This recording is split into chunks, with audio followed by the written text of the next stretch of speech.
All right, you ready? Yeah, I guess. All right, let's start it off. We've never given a talk to a crowd this big before, so we're both kind of really nervous. So. And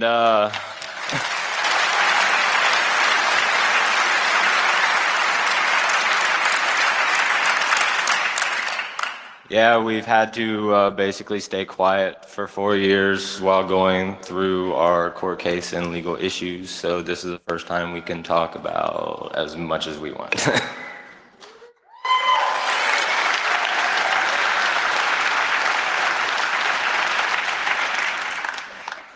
So here's hoping we don't get arrested when we get back to the States.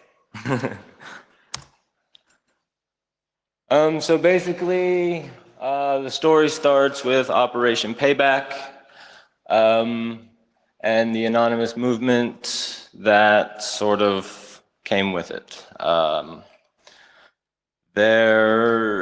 At the time Operation Payback happened, it was focused more on piracy, MPAA, RIAA, things like that, and the copyright.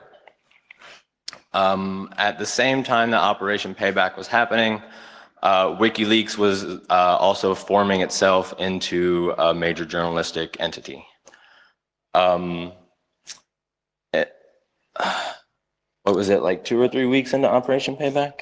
A little bit more than that. Well, it started with the government decided to hire an Indian company to DDoS to DDoS the Pirate Bay, and so there were a series of like revenge DDoSes to get back at them, and then that was sort of the forming of Operation Payback, and then things have sort of gone to a lull when the big LimeWire lawsuit came out that September. Yeah. And so I kind of came in like early November is when I showed up. Yeah. And the Avenge Assange stuff started to come on December 6th. Yeah. So it was sort of like a series of just little stuff. And then this happened, so. Oh, and a quick disclaimer. Important disclaimer. Achtung! So, as most of you know, Anonymous is everything and nothing encompassed in one. It shouldn't be identifiable, it should be movement and fluid and everything. So when we talk about Anonymous or when we relate to Anonymous, we don't stand to define it. We stand to show you what happened in relation to it, or our case in relation to it. So there's I was in the reporter channel on AnonOps a few weeks ago, and this reporter asked, well, Anonymous doesn't really seem to have like a goal, and he was missing the point totally, because Anonymous is a method of activism, and so the people that take part in it have lots and lots of different goals and needs, and so to define Anonymous as this thing that has one goal and one need would be to destroy it, because it's meant to help the people that have different needs and different goals, and so it doesn't have just one. So that's why there isn't one. All right. That's my mugshot. These are our mugshots from the FBI. The Marshals. Mine's from the Marshals. Oh, mine's from the FBI. Yeah, because it's got the tiles, so that's the Marshals. We had 2 mugshots, but only one was leaked to the public, I guess. Here you can see our indictment, or at least the front page of it. Yeah. Oh, and we want to point out that Dennis Collins, the guy at the very top, he really, really wanted to be here today, but the government decided to re-indict him again for another charge in Virginia for essentially the same thing. So there's some question of like double jeopardy, and they got around it by just extending the dates out. So he couldn't be here because he's not allowed to have a passport because they decided to indict him again.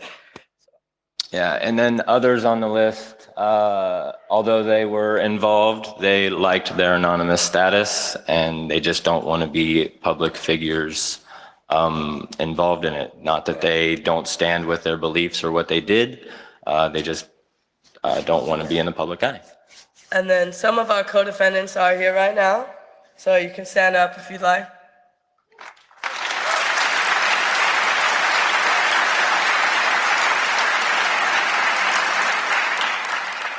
And those are some of my best friends in the world, and I'm really glad you guys aren't going to jail.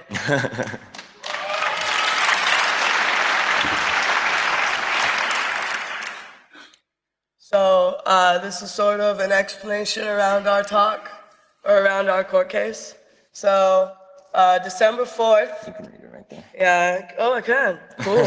I like it better up here. But so on or around December 4th is when the blockade against WikiLeaks started to kick in. So we know that about a week before this, the government and various governments, our government, the French government, Britain, started to send out requests to various service providers that they start denying service to Wow Holland and WikiLeaks.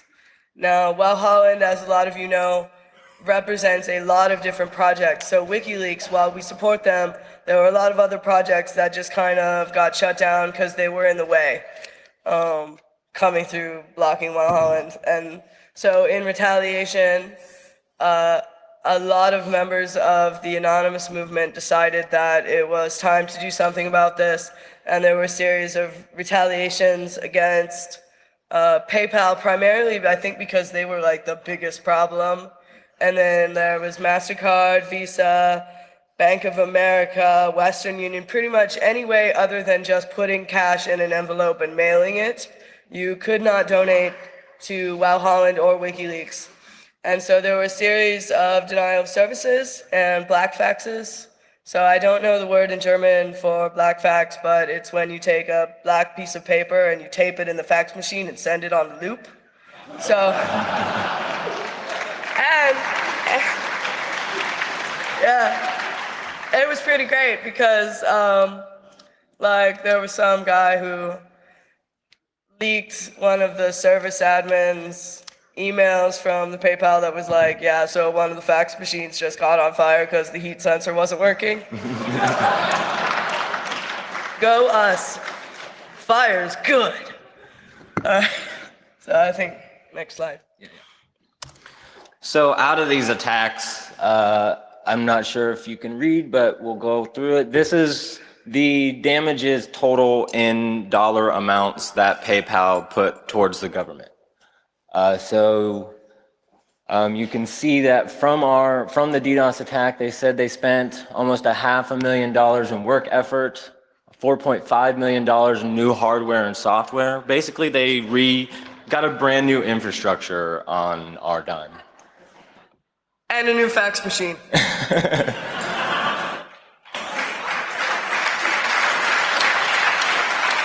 It's a very expensive fax machine.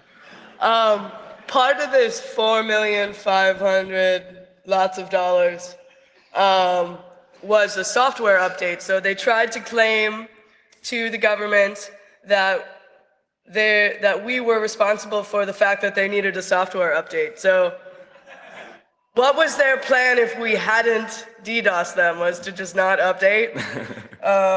So the judge said, well, because you paid for it and received it, that's a purchase, that's not a loss. So like if we break your window, we are responsible for replacing the window, but we're not responsible for like digging you a moat also, like that's not our problem. So that was pretty cool. We didn't have to pay them $4 million. So that was pretty awesome. I don't have $4 million. I don't know anyone that does. Nope. All right, so on January 27th, the following month. That's got a typo, but yeah, go on. That's okay. We have typos, we're human. So, January 27th, about a month, the next month, we, 40 people, or 35 people in the United States, 5 around Europe, were raided. I believe the Europeans were arrested at the time for the DDoS attacks against PayPal. My personal experience was waking up at 6 o'clock in the morning after I had logged off my computer at 3 a.m. I woke up to banging on the door. I walked into my small apartment living room area to lights and people screaming outside my door. With guns. With guns. I hadn't seen the guns yet because my blinds were closed, but so they were screaming, open up the door. I tried to go wake my girlfriend up to let her know what was going on. And then I went back and opened the door and immediately had a gun shoved in my face. 10 people like bum rushed the door to try to get in. I immediately turned around, fell down to the ground, was trying not to fight, not to put up any sort of struggle because who am I? I'm not the Terminator or anything.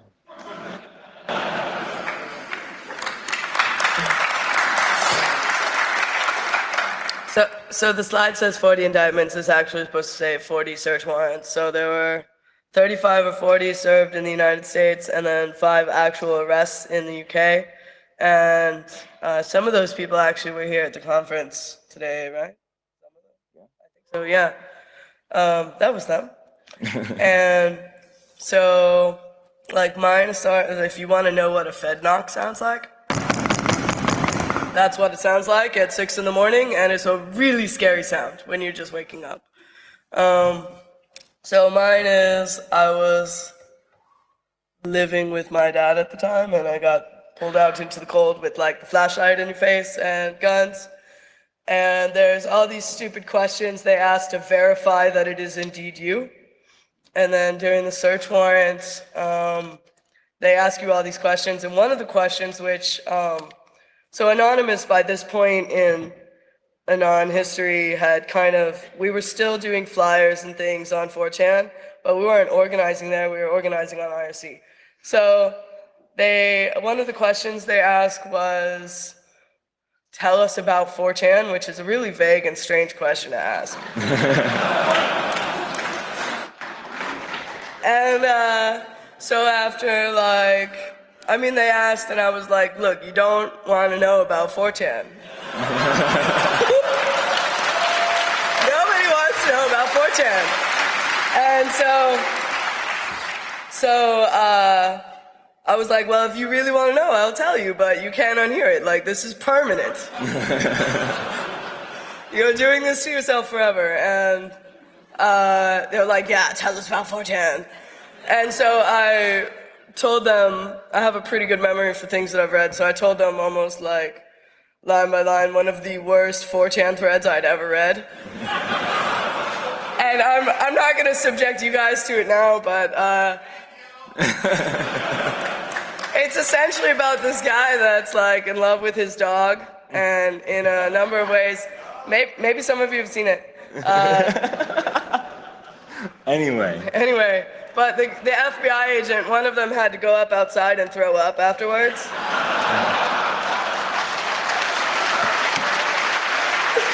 Good moment. Yeah, good moment. It's the little things in life, like getting an FBI agent to throw up outside your house. They didn't put that in an evidence bag. I'm really disappointed. So, after the January 27th time when the search warrants were put out, when they were going after all their evidence and whatnot, it took them 6 months to go through all that, go through testimonies by people who decided to work with the government. And on July 19th, they finally arrested 14 of us. So that means that for 6 months, there were 40 people in America sitting there like, oh fuck, I'm gonna get indicted, I'm gonna go to jail. And then so we've been indicted and our stuff is over. And then the same for more or less the 13 people in Virginia. Well, they're still waiting for their sentencing, some of them. So, but those other 40 people that have been served search warrants, who some of them had just liked things on Facebook or had signed a petition, like things that are suspicious. They're still sitting there like, am I gonna go to jail? Like they've maybe gotten their stuff back, maybe not. Like they are just sitting there in limbo going, I've been searched, what happens now? So it's a really scary place to be. Yep. All right, yeah, so we were arrested and all that other stuff, and these are the charges we were given. Yeah. Yeah, do you want to explain it? Or? No, you can go ahead and explain that. I'll explain it. All right, so There's 2 counts in the United States if you are guilty of telling someone how to do something and they use that information to commit a crime, and you could have possibly known that they would do this, then you are a conspiracist and you are guilty of almost exactly the same charges. And so we have a statute of limitations. I think you have something like that here, where for a federal crime of this nature, it's usually 7 years after the crime is committed. If they haven't charged you in those 7 years, it's over. It doesn't matter. They can't. But if it's a conspiracy charge, the statute is 7 years after the dissolution of the conspiracy. So that would be anonymous. So we could possibly be charged for other things for up to 7 years after the dissolution of anonymous, which hopefully will be maybe never. For the rest of our lives.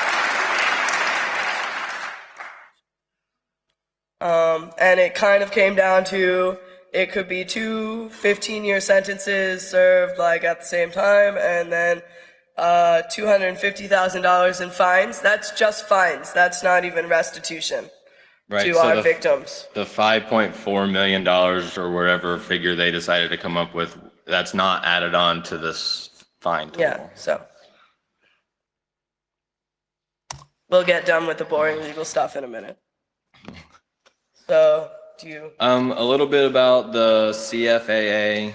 And this is the general umbrella law they use for everybody they consider a hacker. Basically, if you know how to get on Facebook, they consider you a hacker. I don't get it.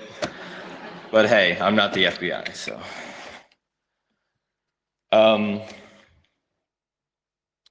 Let's see. So the law was originally intended for banking fraud, right? So you hit a certain combination of buttons on the ATM and got money out, or you broke into the bank's phone line and stole some information. It was originally intended for that. And they have stretched the law so far that it even covers violating the terms of service of Facebook. Okay, so we've gone from banking fraud to everything. And so it was originally intended, the way it was written, to actually limit what the federal government could prosecute. It wasn't intended to cover like petty squabbles, like if I put something on your laptop, covered under the CFA now, but that's not what was originally intended. So, included all these things, added malicious code, DDoS. You got this. Oh, so this was an interesting point Mercedes has been talking about a lot recently, is that under the CFAA, when you saw our charges, one was for attempt to damage a secured computer or protected computers.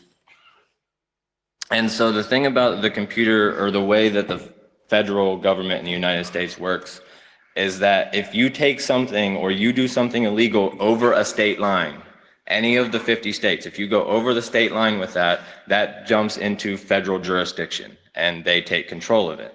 What they've been able to do is that they're saying that the devices that we use to connect to the internet, to go globally all over the world, are interstate devices. That means if you do anything on them illegal, it automatically falls under federal jurisdiction, no matter where you are.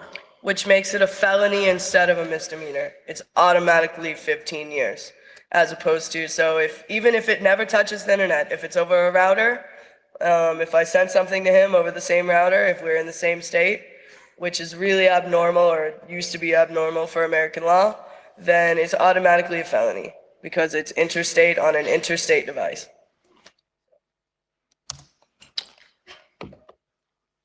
All right, so now into more like the political the fun things. Side. Yeah, the fun stuff. We promise. So we have, you notice it in America a lot. You may notice it in your own separate countries, where governments and corporations work hand in hand to make sure they're protected. The common people, the people who try to stand up for what they believe is right or what services they believe they were promised, they're not given. They seem to fall back to nobody. Especially in America, I know our corporations are almost given the same rights as individuals. More than. More rights than individuals. So you're looking at this tradition that has been going on for ever. And no one, it just seems to get put to the wayside because the governments and the corporations have all the money. So what it is the system of, so for instance, PayPal, for our case, if they wanted to be paid for the damages, they could have just sued us, right? It didn't have to be a possible criminal case. But instead they went to the government and said, government, will you get restitution out of these people? So it didn't have to be a federal case. It didn't have to be jail time. It could have just been, like, I don't know what it is for. Tort is like if someone's hurt, but a corporation isn't a person. So. Yeah. And so then you see the United States using PayPal to silence its opponents like WikiLeaks and the other well-known causes that got in the way. So you see this back and forth where the government's helping the banks and the banks are helping the government. So at this point, is there really any difference between the two? This guy. Here's good old General Alexander, was the head of the NSA. Oh, well, he was. Do you ever really stop? NSA. Well, yeah. Well, he's got his own private security thing now, supposedly not built on NSA technology. But who knows? So this is when he went before Congress and said that we could possibly cause power outages. It's kind of ridiculous, because why would we knock out our own power grid that we used to get on the internet, download porn?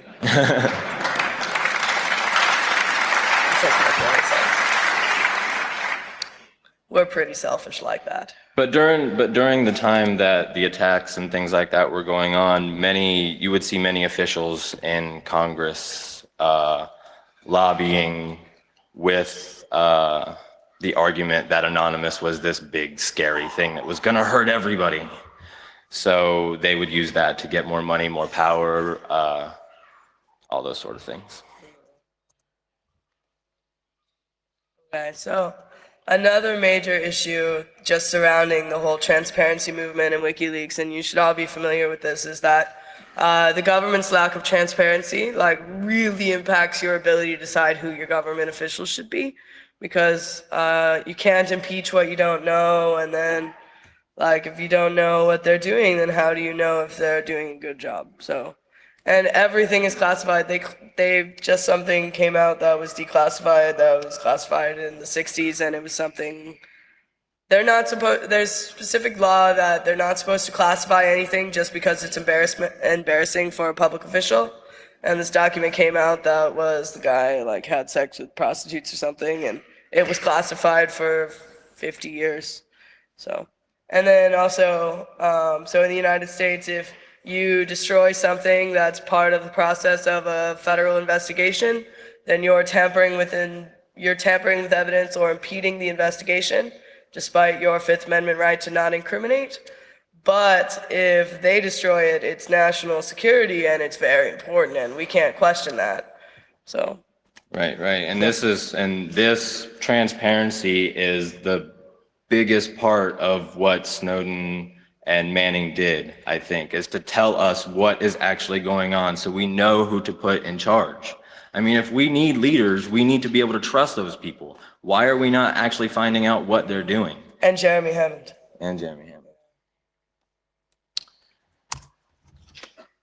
Okay. So shortly after our search warrants, so they've done the 40 search warrants going, we've caught the cyber terrorists and they're really bad in the power grid. The head of the FBI went in front of Congress and said, there's cyber terrorists and we need more money and we need more tools and we need more power. And they were even talking about reallocating money from keeping Mexicans out of the United States to looking for us, which if they're willing to give up their hatred of Mexicans in the United States, that is a big deal. That's a big deal. So yeah, some really nice quotes is, well, we always need more money, and we're a big FBI family. And this is the guy that gave it. We made a nice little gif of him going every time More money. every time he mentions the budget, his hands go further and further out. Yeah. We made our Norwegian friend watch it. He'd never seen a government video before. You want to go? Sabu and the time when LulzSec was around. Basically, we see Sabu as an agent provocateur. He was placed there by the government and was meant to control the anonymous narrative through bullying and threatening harassment. Generally being a douchebag. So there's, he's that guy that shows up to the peaceful protest and throws a brick through a window and tries to start a riot in what would have otherwise been a totally okay, totally like peaceful, non-harmful, just demonstration. And so we feel that it happened at a very particular time when a lot of people were being arrested and going underground, but Anonymous was still becoming really famous and a lot of new people coming in. So Sabu, we don't know if it was on purpose. I think it was on purpose. He maybe kind of disagrees. But we think that Sabu was placed at a very particular time in the movement's growth that kind of gave him the opportunity to be that guy with the rock in the window. And he's completely opposite from what he talks now. What he talks now, like the Anonymous was way too publicized for him, and he did all of this. And Says the guy that had like 2 million Twitter followers. Yeah, something. He was the guy who was Anonymous Sabu on Twitter. Like, how much more Fuck public that do you guy. want to be? And then the way he would funnel people into LulzSec's channel for everything, make sure that everything was logged there. Like, it was just, the whole thing was set up completely dirty. Well, he had a conversation with Gabrielle Coleman, who's an anthropologist who kind of studies these things. They were talking on Jabber, and he refused to use OTR, like flat out, refused to use off the record plugin. So I think next slide is probably. And like the big thing on Sabu is that we're not able to talk to him. We're not able to talk to anybody known affiliated with Anonymous. We can't be in back channels discussing things that are happening. We're just kind of watching things unfold. So everything that's unfolding regarding Anonymous is now coming onto us. Yeah.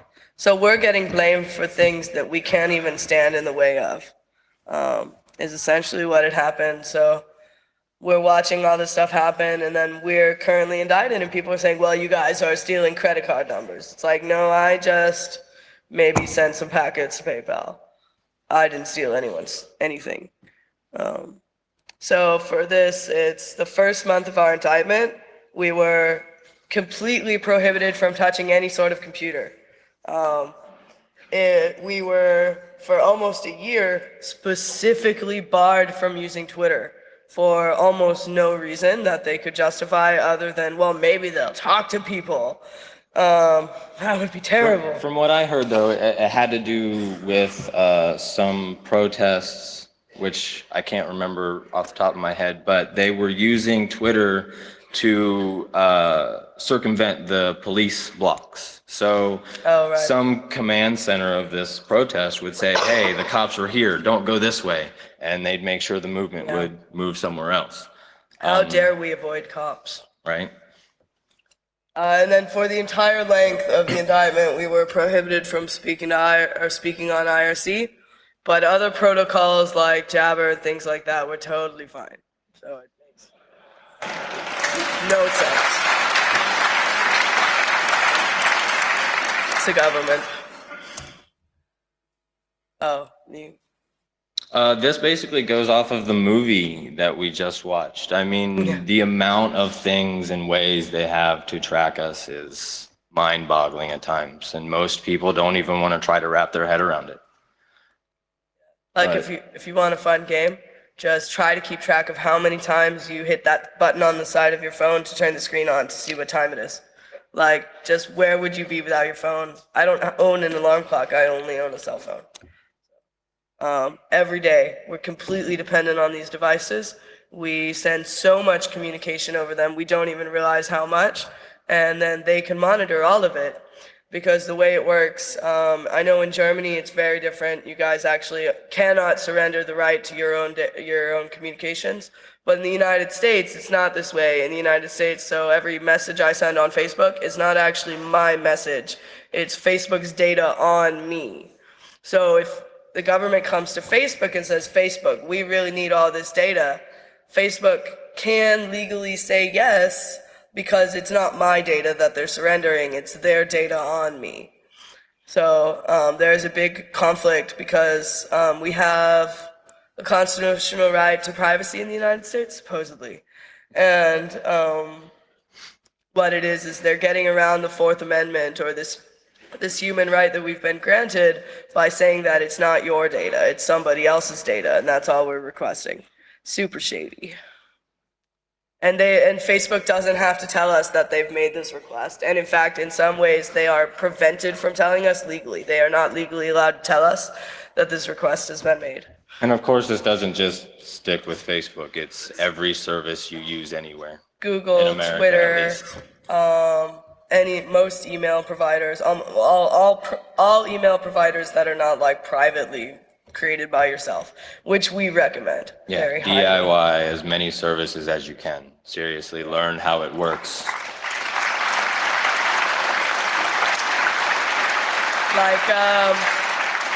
Like my co-defendant Josh is really bored up in Ohio right now, and he made a Jabber server. We have our own Etherpad for our co-defendancy. We have Mumble. Yeah, we have our own Mumble, and like it's ours. If somebody comes in, we know they have come in. It's ours. And it's just running on an old laptop that I had left over and a cable connection my parents have. So. And he taught himself how to do it. So if Josh can do it, anybody else can do it too. There's no excuse. Look at this guy.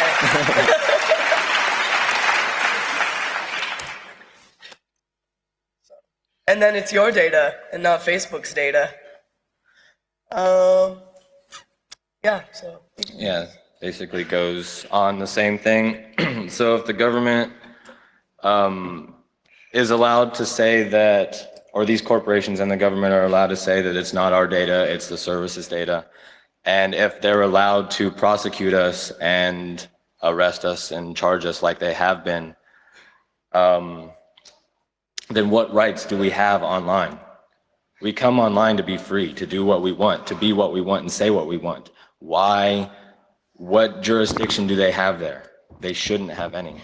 And so essentially our argument is that so much of your life is online that if your human rights and your civil rights do not extend to online, then they do not exist.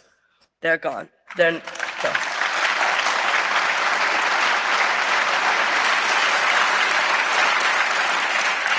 And we feel that this particular time in history is the time that this is going to be decided. If it's not decided now, then it puts us in a really hazardous position for the future.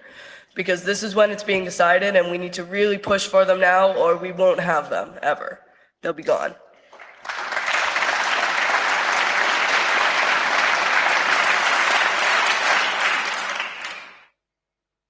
So we came up with some ethical questions.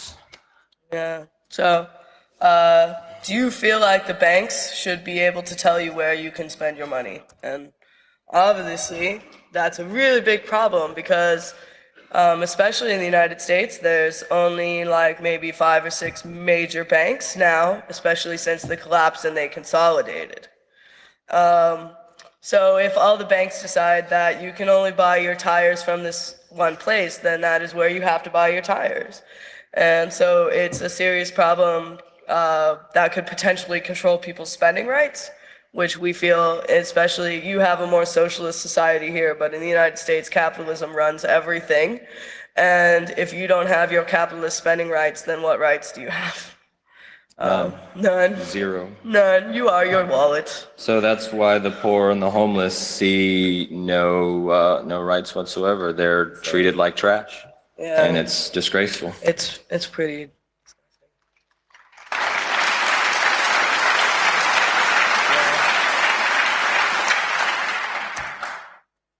Oh. Things you can donate to or through PayPal other than WikiLeaks. Yeah, so we're also, if you have any others that you know are on this list that we forgot or left off that are really funny, we would love to hear those. Yes. We're going to put a list on the website, which we built ourselves also. But most of these organizations are known to be very violent, dangerous, or have known very extremist views. Or they're actually registered as a hate group or Yeah, cult like the or something. KKK is registered as a terrorist group, and yet you can still donate just fine to PayPal or through PayPal. Yeah. The Westboro Baptist Church, I don't know if you guys would be familiar with them in the United States or in Germany, but they are the guys that go to like the military funerals and have the signs that say God hates fags. Everyone's seen these pictures. That's those guys. You can still donate to them, but you couldn't at that time donate to Well Holland. There's the Truth About Homosexuality guys, who are the ones who do like the Pray the Gay Away camps, where you pray and maybe God will make you straight. They're a registered hate group, and you can donate to them so that you can help people pray their gay away. Doesn't work. So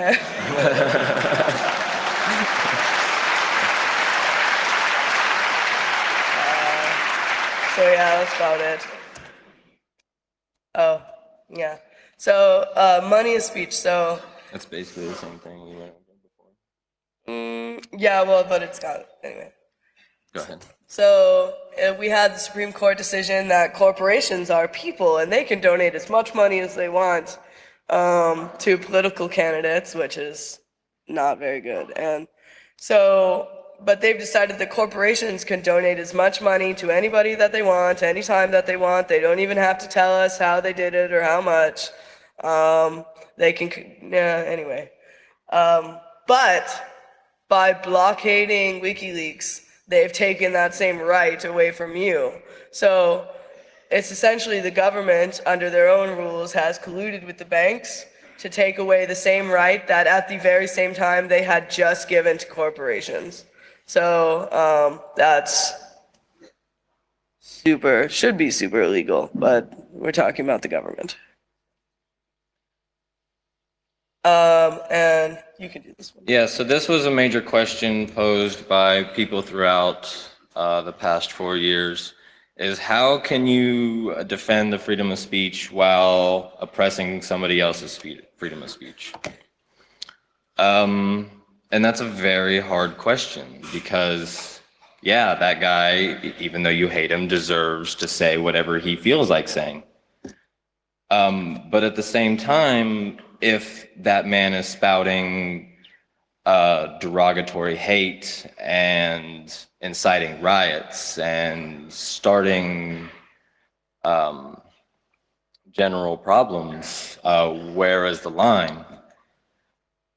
And this is our line. You're of course free to choose your own line as you like. That's how yeah, ethics work. of course. This is just our opinion and things, but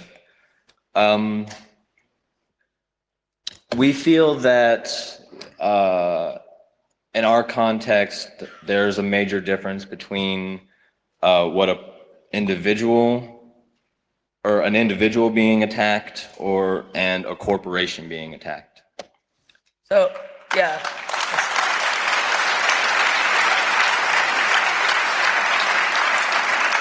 And so when cases like these or when issues like this come up, we look at the size and the general nature of why this person this entity was targeted. What did they do? What happened? What made people so angry at them? There's got to be a reason. Like, I can't imagine the board members of PayPal sitting in their boardroom going, we did nothing wrong. They must have just loved us. They loved us a whole lot. They wanted to send us all love packets. So they were love packets full of love. But like, didn't one guy question, like, maybe they're pissed off at us? Maybe we doing something wrong? Like, I don't know if they have the moral capability to think that way, but that's exactly how I would think. If I ran a company, I would wonder why everybody hated me. What decision did I make to ruin our customer relationship? Like, what happened? And then work to fix it. But PayPal obviously decided not to do that. We also feel there is a very, very big difference between a human with human rights and the rights of a piece of paper that is designed to make money.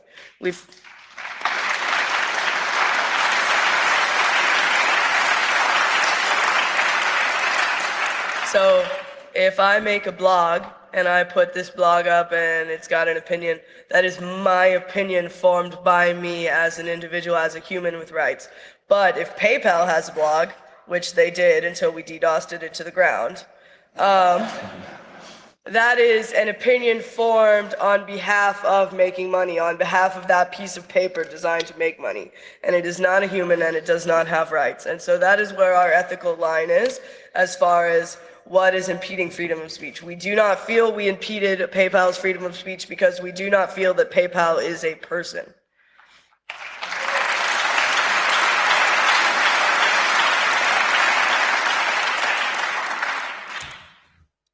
And then this is sort of an open question because I've given one talk before and I get this question all the time, and maybe you have too, but people ask, well, LulzSec for the whole of their entity claimed that they were not the same as Anonymous, that they were not anonymous, that they were a separate thing, but there was still the question of they were doing some things on anon-related servers and they were interacting with anons a lot. And so the question comes up all the time is, did LulzSec violate ethics when they stole people's credit cards and used them to donate to foundations? And were they violating ethics when they dumped people's addresses and things? And then how responsible is Anonymous as a movement for creating the environment that allowed LulzSec to exist? And so we've left this open because there's some debate between us and we're not really sure how to answer it. And so if you guys have input on that, we'd certainly love to hear it because debates are fun. Yes. So we'll leave that open for the Q&A, which we will have in a moment. So here's a nice little thing they told us to put in. We were like, but they're like, yeah, you need money. And so it's money. So if you would like to donate, there's a couple different options. There's the GoFundMe, which is not obvious. We don't have a PayPal for a couple reasons.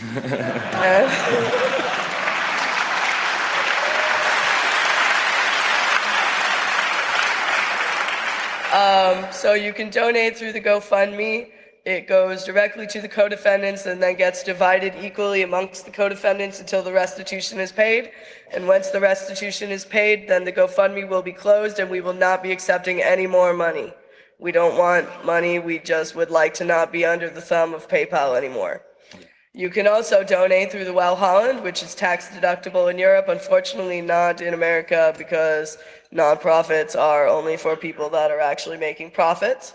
And if you would like to donate to more Anons, like not us because we have our own thing, but for the broader Anon community who has been indicted, served search warrants, has to pay for hotels, for court, things like that. We had a problem with that.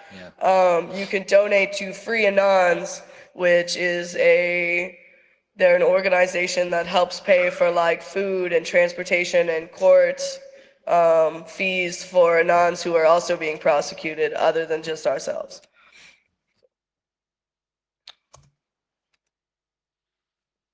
So yeah, thank you. Thank you for listening to our talk.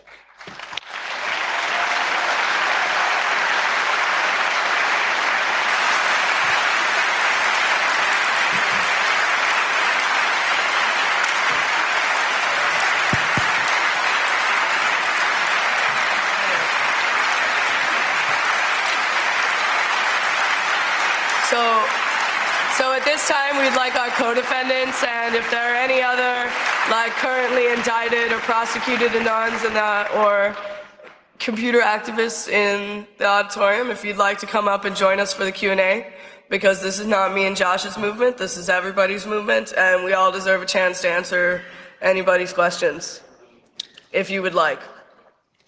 So here's our co-defendants. This is the Q&A, and we'd like to give an opportunity to any like currently prosecuted activists, computer activists in the audience that would also like to join the Q&A, because it's not just our movement, it's everybody's movement. So, this is Keith. Hello. And this is Vincent Kershaw, Trevette. Hello. Help if it was on. Hey. Yeah. So shall we begin? Well, number one, please. Hello, and thank you for all you've done so far, and I hope it turns out for the best. My question is with regards to the Computer Fraud and Abuse Act statutes that say that protected computers that have been accessed across the internet, that's a crime. Isn't it criminal negligence on the parts of the parties that need to administer these computers to have them available for easy access to the internet? Has someone tried to defend it in such a way that it's criminal negligence on their part to not be administering their machines appropriately for them to be considered protected?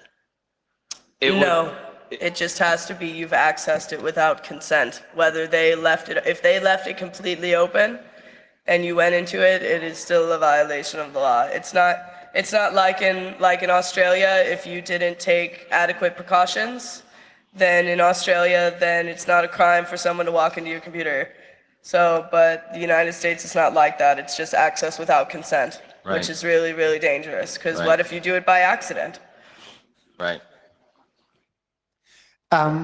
Sorry to interrupt. I see people coming in, going out. If you want to leave now this room, please over the sides, not through the middle gates here, because people are coming in, doors are closed now in the middle, and just leave to these sides for safety reasons. So please continue. Okay. Someone else, number 4, please. I take it that you have been prosecuted for being part of the anonymous movement, and I find it really hard to sympathize with it because of this huge sexist backlash against women and female activists on the internet. So, would you comment on that? So, Anonymous has caused Anonymous has done anti-feminism thing? I think maybe Well, she's people talking in the about name of Anonymous.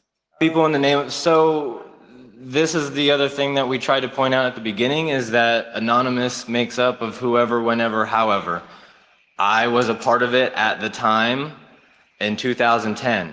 I don't say I'm anonymous now. So what they do, I don't think is right, but I can't, they're anonymous. I'm sorry, and I don't believe that they should be doing that, but I can't stop them. And there's no You don't have leaders to be either, sorry. so Well, I understand your point, and I understand how that's kind of maybe not enough as a woman. But from a woman's perspective, who I've been there, and on the IRC, sometimes everyone is default male, which as men, that's totally fine for you because you are male. But if you make what some people consider to be a mistake and let people know that, hey, you have female pronouns, or hey, maybe you have a vagina, it's that instant like, tits, will get the fuck out. And you're like, no, show me your tits or you get the fuck out. Prove you're a man.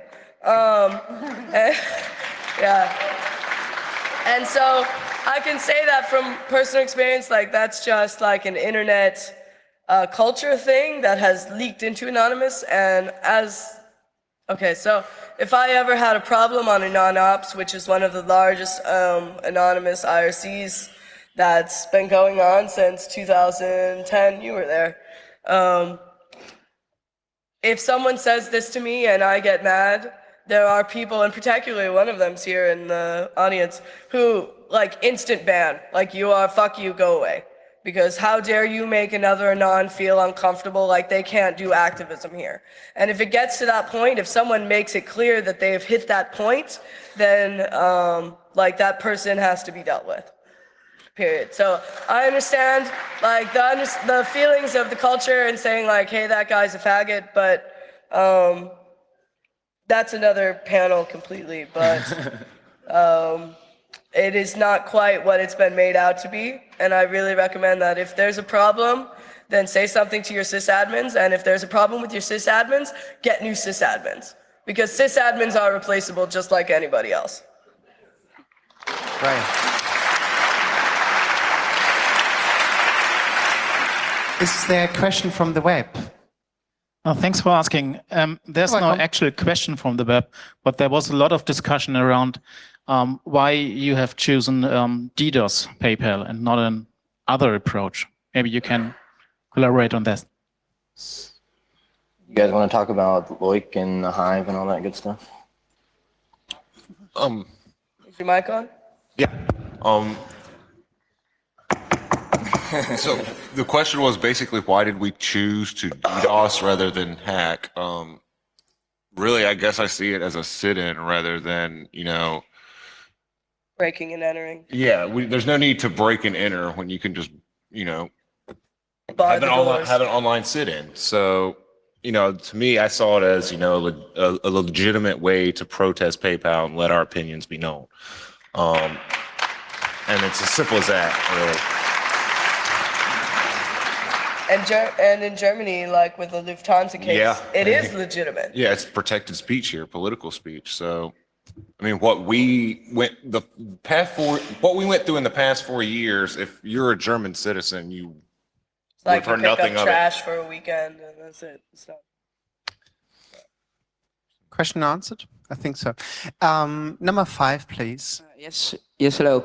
How much trouble would it get you if someone who went through the same legal hoops during that same time came up to you to say hi? Oh, it's all good now. We've been sentenced, so we can talk to people now. Like, people can come talk to us. It was for a long time if somebody messaged me on Facebook and said, hey, I'm from Anonymous and I want to hang out and I really support you, I would have to delete their message and never talk to them again, because our conditions were worded very specifically that if we knew someone to be anonymous, then we couldn't talk to them. But if there was that layer of doubt where we don't know, they haven't told us directly, then it's okay. So it goes from the second they tell us, then we have to stop speaking to them. So now we've been sentenced and it's totally cool, which is how we get to be here right now. It's because the government finally decided to let us go. But so now if you wanted to hang out, it's totally cool. We're pretty available. You can call us, actually. Do you have your phone on silent right now? Oh, it's down there. Oh, it's down there. Okay. Well, our GSM number is SWED, SWED, or FUNO, FUNO. I registered that one. Okay, so I think that's... Question answered? Great. Number 4, please. Right. So if you would be willing to talk about this, what are the amounts of money that you now owe and you have received? And second question, would it be useful for you right now and here to receive cash or not? We were going to have a bucket. McFly forgot to get us a bucket. We were supposed to have a bucket, and McFly misplaced it somewhere. My bucket. Okay, so far we have raised about, what was it on the GoFundMe? I'd have to look. I know. Yeah, we raised, I want to say 17. I think it was GoFundMe. It was close to 18,000 on the GoFundMe, and then something like 4,000 on the Well Holland, which our group, the PayPal codependency. Almost every single decision is decided by our group. So even though I sometimes end up being the one that everyone wants to talk to because I'm the token girl, if someone comes to me with a question, I screenshot the question and I send it to these guys and I'm like, hey guys, how do you want me to answer this question? Everything that's done on behalf of PayPal is done on PayPal 14 is done on behalf of PayPal 14 and decided by PayPal 14.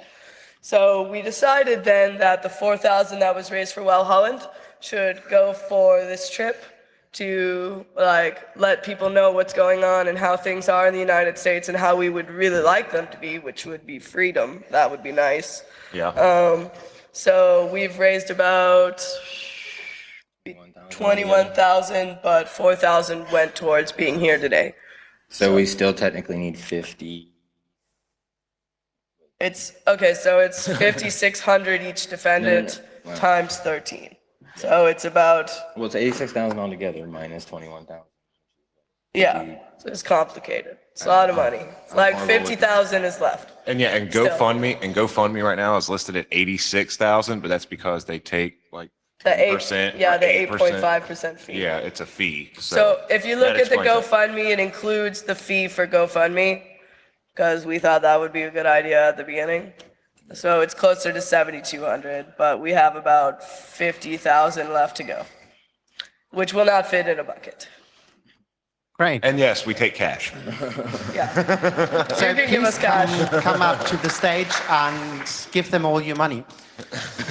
Anyone else is invited This to give guy, them all give this guy your money. He's trustworthy. Is there something else from the web? Apparently not. Sorry, I was reading. There's one question for the panel. Could you perhaps comment on how you or the other people that were rated were founded, or were found, or were identified? Have you any idea? How they identified us? Is that what? Yes. How have you been identified? You can tell the stories about the servers in Texas. Yeah, actually, they found, I'm pretty sure, Mercedes and like the people who were like channel operators and stuff like that, who actually who weren't involved in the protest. They seized a server from HostDime and Hurricane Electric, and one of them apparently had logs on it. Somebody didn't know how to use DevNull apparently. So Do it yourself. yeah. So yeah, they got caught that way. Some of us were caught by sending packets. I was one of the unlucky 1,000 people that were caught in PayPal's logs, and they decided to indict 5 of us. Well, I think we all sent packets. It's just some of us used a VPN. That too. Use a VPN. I think, personally for me, I think I was set up by an individual within the movement. Yeah. And That guy is another story. I don't for another have day. all of the documentation I need to prove it, so I'm not going to Yeah, put but- out any allegations at this time, but we I'm working on that. We just did. There's a website registered already. So we have about 2 minutes left, I think, and so I think we have time for one more question. Yeah, last question, number 1, please. Hurry up. If you want. Oh, no, sorry. Anybody else? Someone else? No, something else from the net? The Webernets. Yeah, there's one question coming in. So did you do anything more than sending more packets to PayPal? And is this really illegal? So what was the current charge? We can't answer that question. Yeah.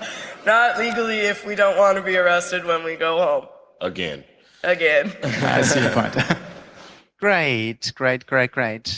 I think this was an awesome talk. Thank you very much. Give a very warm thank you and applause. Yeah.